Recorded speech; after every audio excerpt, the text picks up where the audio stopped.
this is the second of 3 events we're doing around the theme of from lessons learned to knowledge shared. So it's a real great pleasure to introduce John to you. John works at Stratactical, and I first met John back in 2017, soon after I joined Major Projects Association, and he was kind enough to tell me about the BAE System Knowledge Retention Program, which I was fascinating. It was a real eye-opener. So I think you're going to enjoy today's session. I won't steal your thunder at all, John, by letting people know what you're going to do. You can do that, and I shall hand over to you. All right, thank you, Jonathan. Always good to see you and everyone. Good morning, good afternoon, good evening. I saw we were in Argentina, all over the UK, Hong Kong. I'm here in Washington, DC today. And yes, Jonathan and I met right before I was living in England from 2013 to 2017, and then moved back in 2017, and now trying to move back to England or somewhere in the UK. So we'll see if maybe next year we can make that happen. But for today, it's a project management / nuclear energy conversation with the title of Hidden Learnings in Decision Making. And the thinking, the plan we pulled together for you looks like this. It's 3 15-minute segments, give or take a minute or 2 each. So I'll try and offer you about 5 minutes each on 3 different topics. One is called conversational leadership. One is called knowledge retention, which is what Jonathan was just mentioning. And then one is this thing in knowledge management where we've learned over the last, we've been doing lessons learned since 1995. And it's now the last 5 to 7 years, we've created this model of 4 levels of lessons learned. And so as Jonathan and I talked about it, and Joe and I talked about it, and Sarah and I talked about it, we thought that 3 quick provocations might give you a starting place to then have some small group conversations is what we thought we would do. Rather than me going on and on forever, we'd love to hear from you and have you share in that kind of hidden learnings from everyone in this group, not just from me. So we'll go into small groups of 4 or 5 people approximately for about 15 minutes, and then we'll come back at the end. And it's not necessarily a debrief. It's not like each room has to share what they talked about in each room, because there could be quite a few rooms. It's really to come off mute and turn on your camera and have a full group conversation for the last 10 or 15 minutes when we're wrapping up. So that's the plan. And if there were maybe one thing I would say, because we know how quickly these 45 minutes can go in sessions like this, if I were to leave you with 3 words, so I'll start with 3 words and then hopefully I'll remember to close with the same 3 words. Implicit, tacit, and explicit are the 3 words that I'd sort of love to leave you with, or the 3 notions, or maybe even the framework of this talk. So I'll just repeat them again. In order, they're really tacit, implicit, explicit. So let's kind of keep that as a theme and keep coming back to it a few times. So and I'll try to define each of those words for you as well. So from a tacit point of view, when I'm talking about tacit, I'm talking about knowledge that can never be written down. It's only the kind of knowledge that comes with experience, it comes with sharing, it comes with a lived experience of some kind. Baking a cake, riding a bike, tying your shoes, right? We can write down all of the decisions we made. We can write down all the lessons we've learned. That would be explicit knowledge. For this one slide, for this model, let's have a couple minute focus on tacit knowledge. So knowledge management has been around since 1995. Nancy Dixon is a name you may or may not recognize if you're in the knowledge management practice. She's written a document that has the 3 eras of knowledge management, which started with information management and then matured or added in experience management and then added in idea management as like the 3 eras of knowledge management. Well, there's a few of us in the knowledge management practice that are saying maybe we're overdue for the 4th era of knowledge management, and maybe it is called conversational leadership. David Gertine is one of the players in this space, and he talks about, well, maybe conversational leadership is about appreciating the underrealized power of conversations. And then Dr. Patricia Shaw adds, maybe the definition of leadership is convening conversations that otherwise wouldn't have happened. This is my tacit offer for you. There's something about hidden learnings and decision making that can never be written down. It's only lived. It's an experience we had, and maybe the closest we can get is through really, really skillful conversation. Not to spend too much on this slide, but unfortunately what we find, some of the words we've been using in conversational leadership is actually a lot of organizations are not in conversation, they're in talk. Parallel soliloquies, serial monologues. I'm talking at you and you're talking at me, but we're not actually meeting each other. In fact, Catherine Woods in the UK has a quote I love. She says, "Are we in a meeting or are we being met?" Right? What's the balance of actually being in a back and forth conversation, and how skilled and how deeply aware are you of what's going on in this conversation right now? So to close this tacit thought or this conversational leadership framework, we have 3 core questions that we ask in conversational leadership. First is, what is the conversation we need to be having right now? Most meetings get scheduled days or weeks or months in advance, and then we pop up and it may or may not even fit with what's going on right now today. So how do we go into every conversation discussing not only what each individual needs, but collectively, what does the group need to talk about?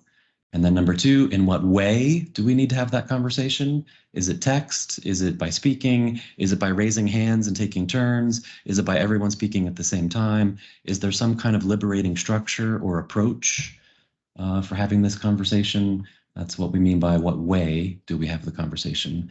And then we've learned this the hard way over the last 5 or 6 years, checking with the group, is this conversation right now forming community? Even if it's a difficult or challenging conversation, how is that challenge helping to form community? And then you can see a much more detailed framework on the right. So that's one point of view for hidden learnings. How skillful are you and people around you in having conversations to share decision-making and hidden learnings?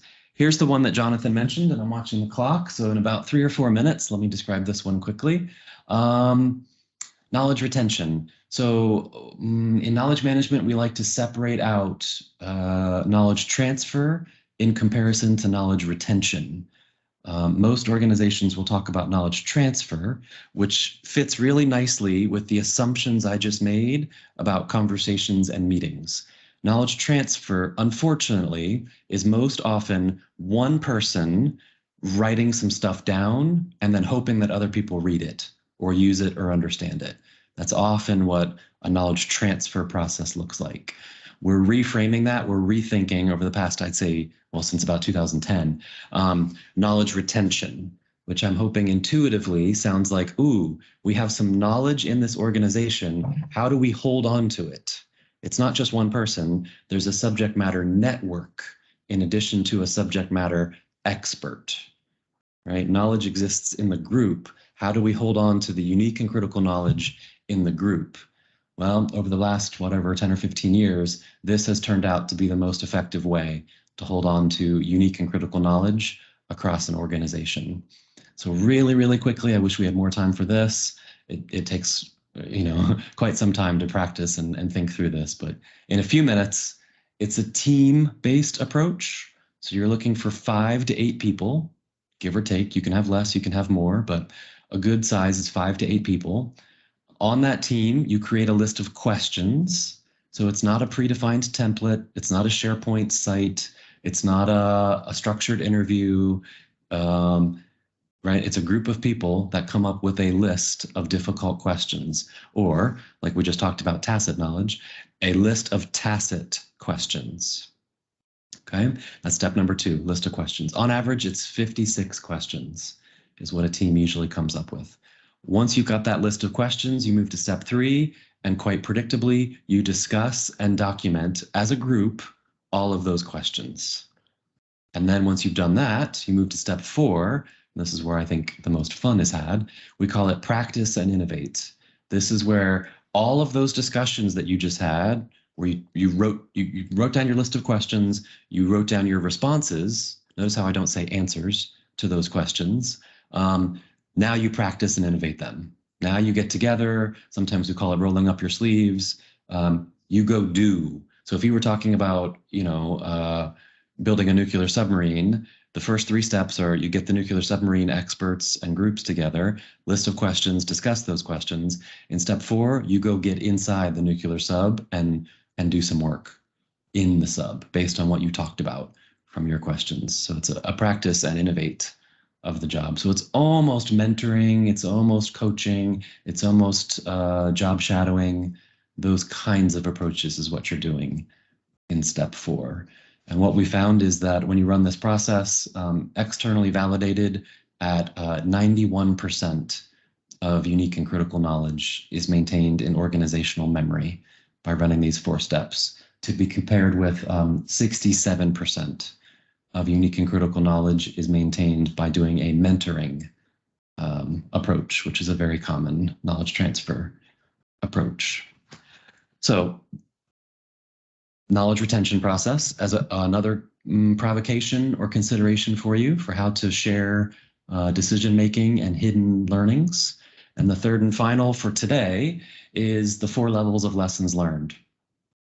So again, over the years and years, what we found is different organizations have this thing called lessons learned, or learn from experience, or learn from performance, LFE, LFP. Your organizations may have things like this. Here are the 4 levels that we have found that I would tend to recommend here in 2022. And please keep in touch with us, because I have no doubt that in the next 2, 3, 5, certainly 10 years, this will be improved further and further and further. I think we still have a long way to go in actually getting lessons learned shared across organizations, and dare I say, beyond organizations as well. So what does it look like? Starts at the top, and it's meant to be a bit of a filter.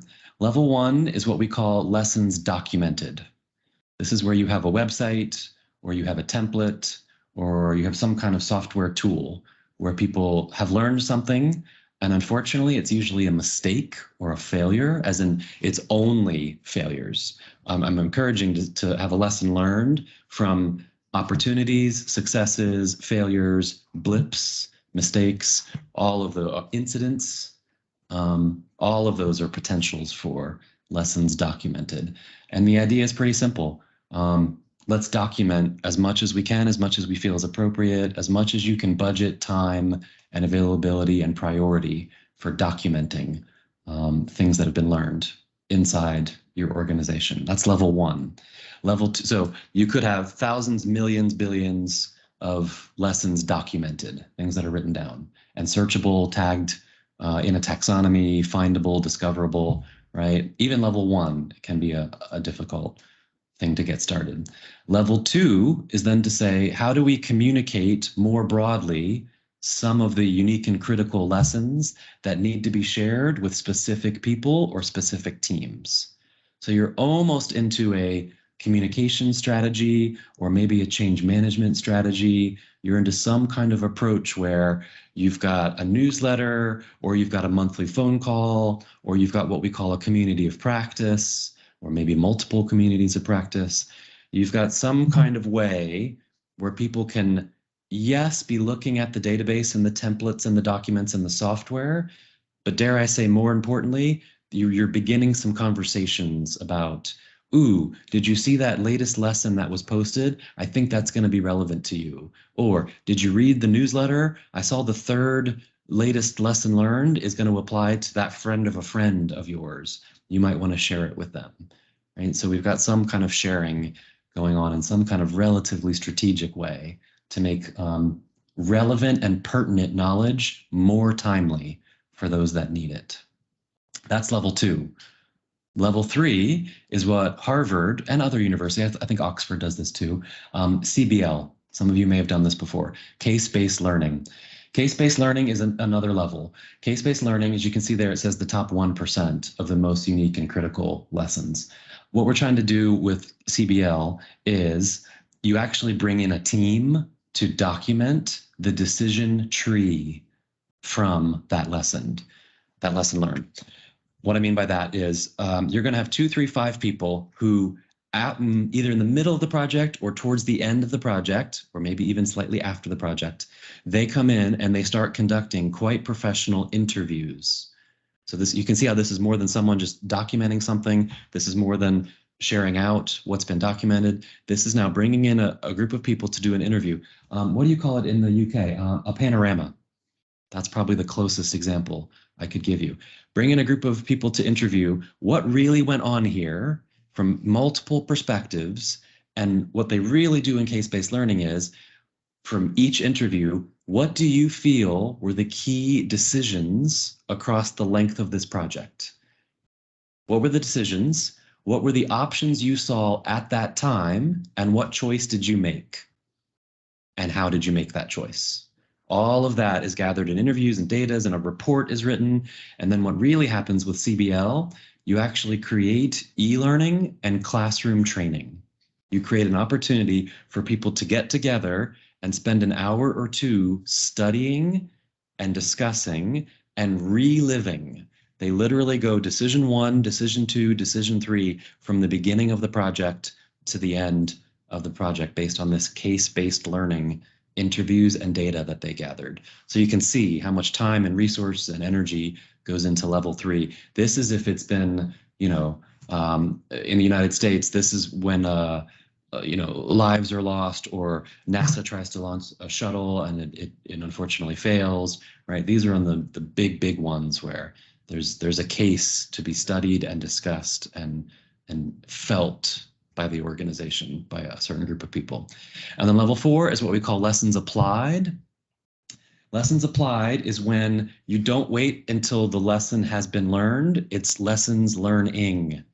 It's in movement right now. All of you must be familiar with red projects that are failing, projects that are not doing well, and we already know it. There's already major struggle and challenge right now during this project. Lessons applied is where you take an effort to go find, you do these things called peer assists, after action reviews, and retrospects. And you go and find through your communities, where are some similar experts that we could bring into this project right now to apply the lessons while we're still on the project. We're not going to wait until it's over and to be documented later. We're actually going to jump in right now. And that's the end of my provocation. The big close I'd like to give you is those 3 words again: tacit, implicit, explicit.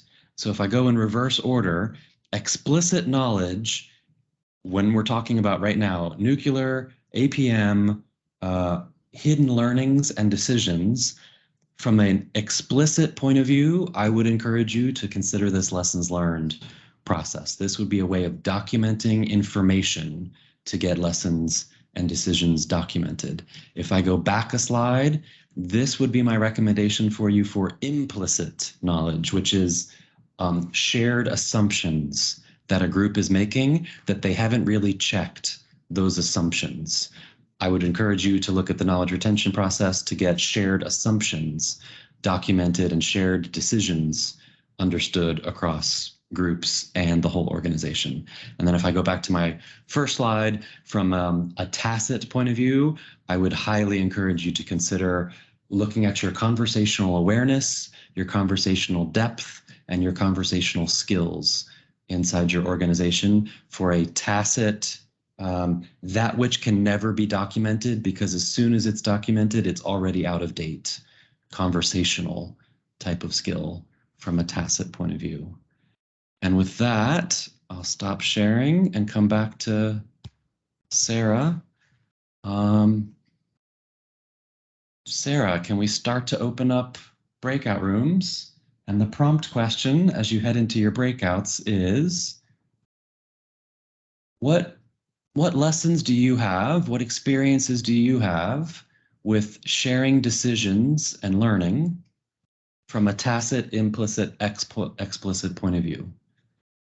How have you shared things in a written down kind of way? How have you shared things in a checking of assumptions kind of way? And how have you shared and learned things from a conversational, tacit kind of way? Shall I throw a question at you while we're waiting? You Sure. might not have time to respond to it. Yeah, it'll whisk you away in a second. Yep. Yes. So we had a question: Is there a behavioural aspect to knowledge transfer and retention? Knowledge team members can hold on to knowledge as a form of power and a way to ensure they're indispensable. How do we discourage this? Yeah, it's so true. And sorry if you get whisked away while I start responding, but we can talk about it as a full group too. Yeah, there's so many different ways to take this. I sometimes use some catchy taglines just to very quickly get towards the behavioral side. And one of the phrases is, knowledge isn't power, knowledge shared is power. And that tends to be one of the catchy taglines we try. Sometimes that works. Sometimes that helps people reframe. But yeah, I think many of us were brought up or just have this implicit knowledge that my knowledge is my power. If I share my knowledge, it feels like I know less and you know more. And you're just going to take my job away. So why would I share? That's not a very wise thing if I'm making myself less valuable. And no, the other thing we do as a catchy tagline is trying to shift the world from a competitive advantage mindset, a zero-sum game, to a collaborative advantage. The more we share, the more this organization can grow and find new customer sets. Those are some of the catchy phrases. And then a couple more. Oh, sorry, go ahead. No, I was going to say, no, that's good. I guess it's also a really good example of social learning that actually, if you've got some champions and they demonstrate the value of this, and to the people who are, kind of wedded to their knowledge as power, actually they see, you know what, actually I get a lot of power and status from sharing. If you teach them the benefits as a new process. All right, so welcome back to everybody, or as you're connecting, welcome back. And what we were hoping is, I don't know if you want to share screen, Sarah, or not, because we knew we would be a slightly larger group. The idea is, to basically open this up and do the best we can with a large group conversation. And of course, technology does support us a little bit there. If you had any questions, you could put them in Menti, and then you can vote up. You can put a thumbs up on people's questions, and then we can sort of see collectively which questions rise to the top with as many votes as possible. No other questions in Menti at the moment, but I'll keep a look on that and share my screen when and if they come in. So if people do just want to put their hand up and unmute in the room, that would be perfect. Type in chat. We've got 4 or 5 minutes here for a little bit of back and forth. Yeah. What do you think? People to continue the conversation, John. That's right. Yeah. So who had an epiphany moment when they were in their breakout room? I had a little epiphany moment. Go on then. It was I think John, I was listening to your presentation with interest, and when I've done lesson learned studies in the past, but I've also done team investigations, and I'd never really linked the two up, but there's so much overlap in the techniques between a lessons learned session, but also techniques we use for team investigations, like how did we get to the situation we ended up in, what was the decision process, and making sure that actions were documented and completed. So that was a kind of connection I hadn't made before, but it was interesting for me. Love it. Thanks, Dan. Yeah, thanks. I mean, one of the things from the knowledge management point of view is almost any project, almost any team. So let's use a team investigation as an example. It's usually a small team that's in there, and that's how organizations work, right? We create these little silos, and then we get upset that they're a little silo. So yeah, what Lessons Learned is trying to say is great, still do your team investigation, still have a small skilled group of people, but as appropriate, invite in communities of practice, invite other people to either join that team or have access to what's going on in that team. Of course, thinking about cybersecurity, of course, thinking about what's appropriate and that kind of stuff, but at least a mentality of this team not every team has to be closed off to every other team. How can we sort of raise awareness of what's going on everywhere? And yeah, that becomes a bigger part of organizational lessons learned. Yeah. Interesting. Have you had any experience of that, John, where somebody has been invited into the kind of investigation that Dan was talking about from a different team, and has been given an explicit remit then to report back and share the learning in that way? Yeah, it's ringing true that yes, I have. I'm trying to think of a specific example recently. So honestly, any of those case-based learnings, I've probably done not that many, 5 or 10 in my career, where I've actually been on like the investigation team or the interviewing team, as I called it earlier. Yeah, we like to make it far and wide and create an e-learning and create a classroom version and put everything, in the central repository to get it shared. And then it just kind of grows from there. When we put that time and effort into things, it's usually the type of example, in fact, it's always the type of example where most everyone has already heard about it. It's such a big, dare I say, failure, that it's people are interested. So they're already asking, how is that going? Yeah. Gosh, there's a brilliant question that's just up on screen now. In terms of implicit, I suppose, do we feel any can be considered a success if there isn't good conversation? Oh, I like it. I wonder who asked that one. I would tend to agree. I'd like to say yes, but I'd rather say no. Do you feel any can be considered a success? So you have to talk about the definition of success. You'd have to talk about how do you measure success. And conversational leadership, that's what I love about this one too, is it's so tacit, it's so intangible that it's going to be really, here's what it is. Each person is going to have a different definition of success from a conversational leadership point of view.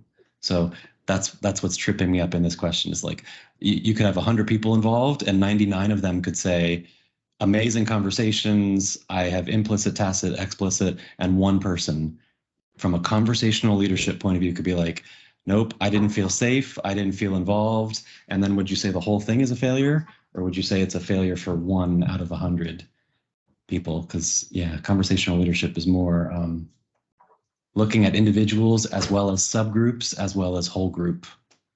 Yeah. What are the conversations that are happening and not happening? Yes, brilliant. Well, I make it 1:15, so I think we've run out of time. So thank you ever so much, John. I really enjoyed that, and I hope everybody on the call did. I hope you had some good conversations in your breakout groups. Thank you very much to Sarah and APM and the Nuclear Institute for enabling this, and Sarah particularly for all your hard work in the background. She's got some questions up there.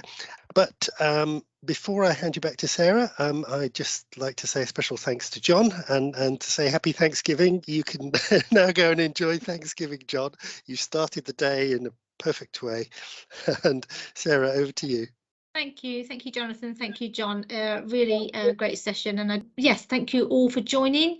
Thank you, John, again so much for joining us all the way from Washington. And do enjoy your Thanksgiving Day today and the celebrations, and have a good afternoon, everybody. Enjoy the weekend when you get there. Thank you very much. Take care. Bye bye. Thank you very much, everybody. Have a great day. Thank you.